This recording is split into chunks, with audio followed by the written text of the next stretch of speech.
हाँ, हेलो बच्चों। आज हम आपको आदिवासी द्वीप और एक स्वर्ण युग की कल्पना अध्याय 4 आपको पढ़ाने जा रहे हैं। आप ध्यान से सुने। इससे पीछे आपका तीसरा पाठ लिखाया जा चुका है। तीसरा पाठ आपको लिखाया जा चुका है। अब इसको पढ़ाने के बाद तब उसको हम लिखाएंगे। आपका है पाठ जो है पाठ 4 आदिवासी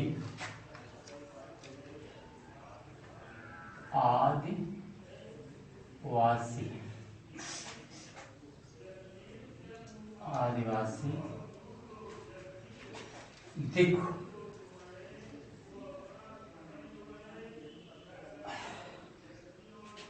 और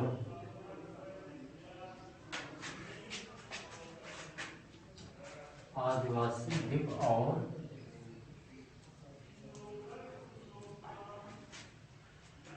एक स्वर्ण युग की कल्पना।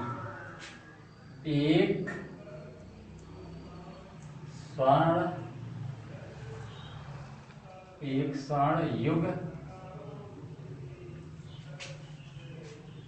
स्वर्ण युग की कल्पना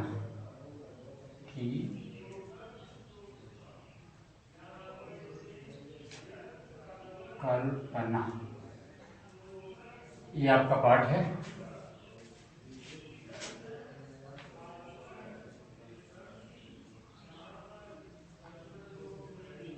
आठ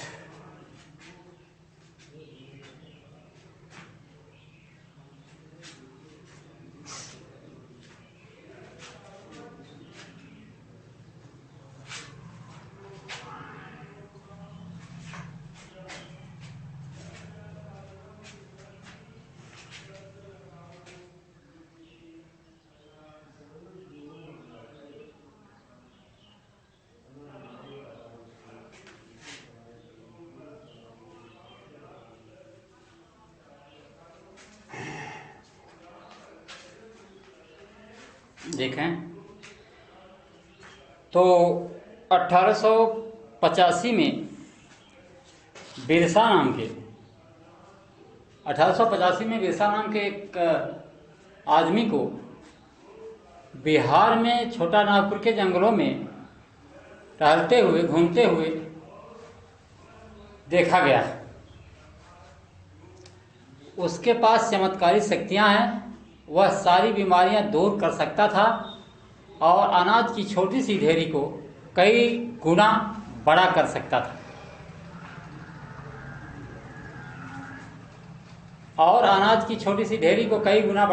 था। बिरसा ने खुद एक ऐलान किया था कि उसे भगवान ने लोगों की रक्षा, दिक्कुओं यानी बाहरी लोगों की गुलामी से आज़ाद कराने के लिए भेजा है। कुछ समय के भीतर हजारों लोग बिरसा के पीछे चलने लगे। वे उसे भगवान मानते थे। उन्हें यकीन था कि वह उनकी समस्याओं को दूर करने आया है। तो बिरसा का जन्म एक मुंडा परिवार में हुआ था। मुंडा एक जनजाति समूह है जो छोटा नागपुर में रहता है। बिरसा के समर्थकों में इलाके के दूसरे आदिवासी संथाल और उरांव भी शामिल थे। ये सभी अपने आसपास आ रहे बदलावों और अंग्रेज शासन के कारण पैदा हो रही समस्याओं, परेशानियों से बेचैन थे। उनकी परिचित जीवन पद्धति नष्ट होती जा रही थी, आजीविका खतरे में थी और धर्म जो है वो छिन्न भिन्न हो रहा था। तो बिरसा किन समस्याओं को हल करना चाहता था, जिन्हें दिक्कु कहा जाता था, वे बाहरी लोग कौन थे, उन्होंने इलाके के लोगों को गुलाम कैसे बना लिया था, अंग्रेजों के राज में आदिवासियों के साथ क्या हो रहा था, आदिवासियों का जीवन किस तरह बदल रहा था, इस अध्याय में हम ऐसे ही कुछ सवालों पर विचार करेंगे। तो पिछले साल आपने आदिवासी समाजों के बारे में पढ़ा था। ज़्यादातर कबीलों के रीति रिवाज और रस्में ब्राह्मणों द्वारा निर्धारित रीति रिवाजों और रस्मों से बहुत अलग थी।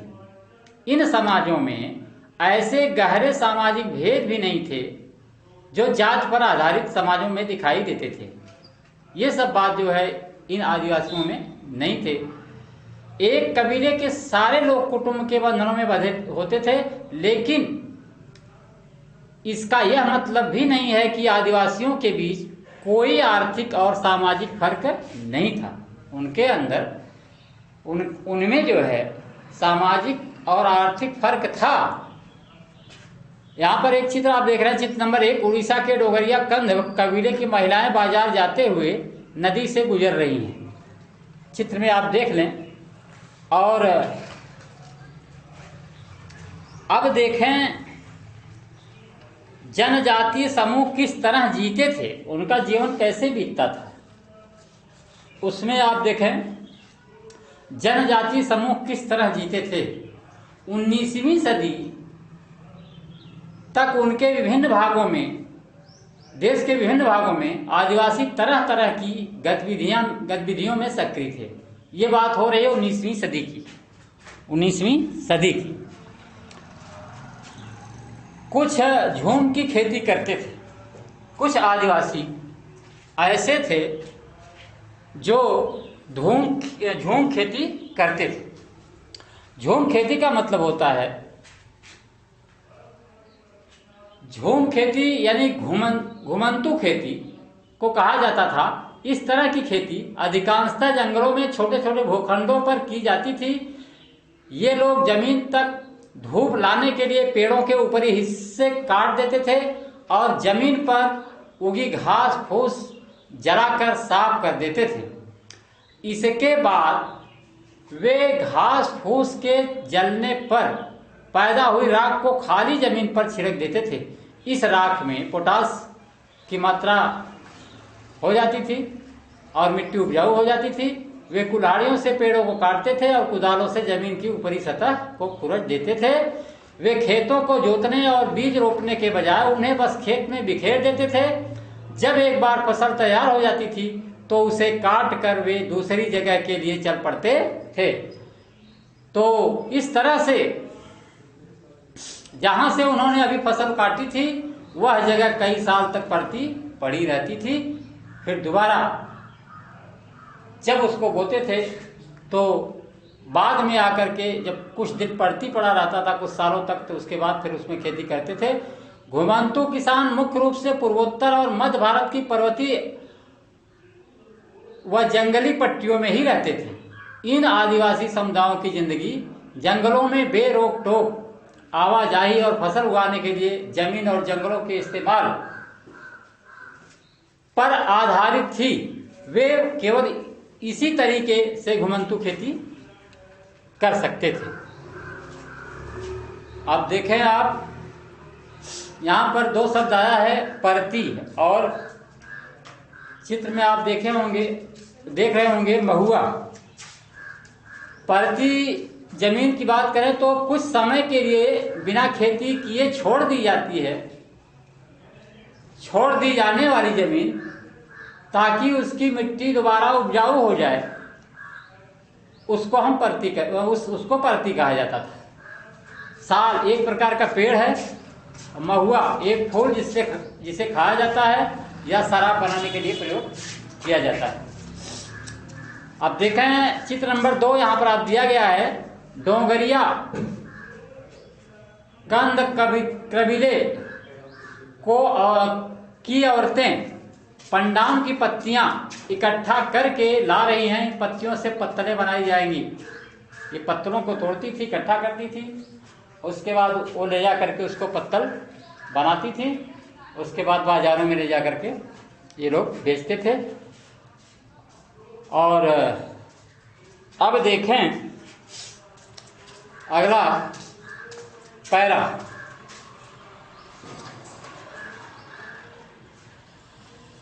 इनके जीवन की बात तो पहले आपने देखा कि ये लोग झूम खेती करते थे और कुछ लोग शिकारी थे और संग्राहक थे। शिकार करते थे और वन की वस्तुओं को, चीज़ों को इकट्ठा करते थे। बहुत सारे इलाके में आदिवासी समूह पशुओं का शिकार करके और वन्य उत्पादों को इकट्ठा करके अपना काम चलाते थे। वे जंगलों को अपनी जिंदगी के लिए बहुत जरूरी मानते थे। उड़ीसा के जंगलों में रहने वाला खोंड समुदाय इसी तरह का एक समुदाय था। इस समुदाय के लोग टोलियां बनाकर शिकार पर निकल जाते थे और जो हाथ लगता था उसको मिल बांट करके खाते थे और आपस में बांटते थे।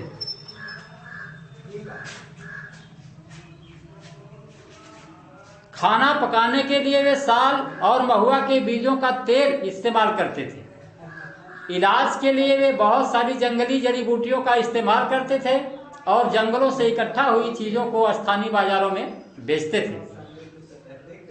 जब भी स्थानीय बुनकरों और चमड़ा कारीगरों को कपड़े व चमड़े की रंगाई के लिए कुसुम और पलाश के फूलों की जरूरत होती थी तो वे खोंड समुदाय के लोगों से ही कहते थे। इन समुदायों को चावल और अन्य अनाज कहाँ से मिलते थे? कई बार तो चीज़ों की अदला बदली से काम चल जाता था। वे अपने कीमती वन उत्पादों के बदले जरूरत की चीज़ें ले लेते थे। कई बार उन्हें जरूरी चीज़ें खरीदने के लिए अपनी मुट्ठी भर आमदनी का सहारा लेना पड़ता था और वे उनमें से कई लोग आसपास के गांवों में नौकरी भी करते थे। कोई बोझा ढोता था तो कोई सड़क निर्माण कार्य में नौकरी करता था। कई आदिवासी खेत मजदूर थे। जब वन उत्पाद कम पड़ जाते थे तो आदिवासियों को मजदूरी के लिए ज़्यादा भटकना पड़ता था। लेकिन उनमें से बहुत सारे समुदाय जैसे मध्य भारत के बैगा औरों के लिए काम करने से कतराते थे। बैगा खुद को जंगल की संतान मानते थे जो केवल जंगल की उपज पर ही जिंदा रह सकती है। मजदूरी करना बैगाओं के लिए अपमान की बात थी। मजदूरी करना उनके लिए अपमान की बात थी। अगर वो मजदूरी करते थे तो वो अपमान समझते थे।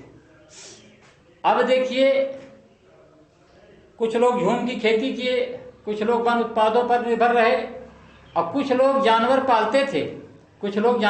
पालते थे।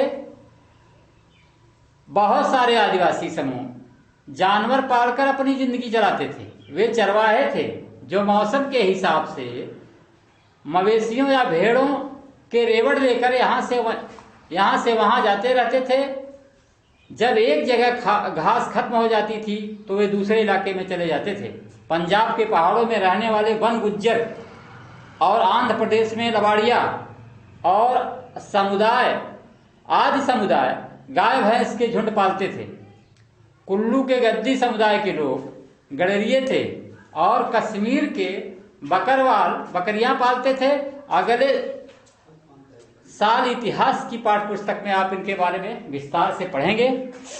आप इसमें एक चित्र देख रहे हैं, चित्र नंबर 3, भारत में आदिवासी समुदाय के इलाके। आप मैप ध्यान से देखेंगे। मैप में भारत के आदिवासियों के जो क्षेत्र थे अलग अलग राज्यों में, उनको दिया गया है। इसको आप ध्यान से देख लेंगे।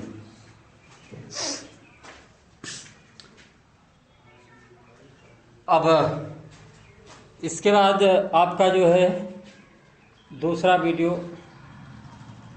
बनेगा अभी।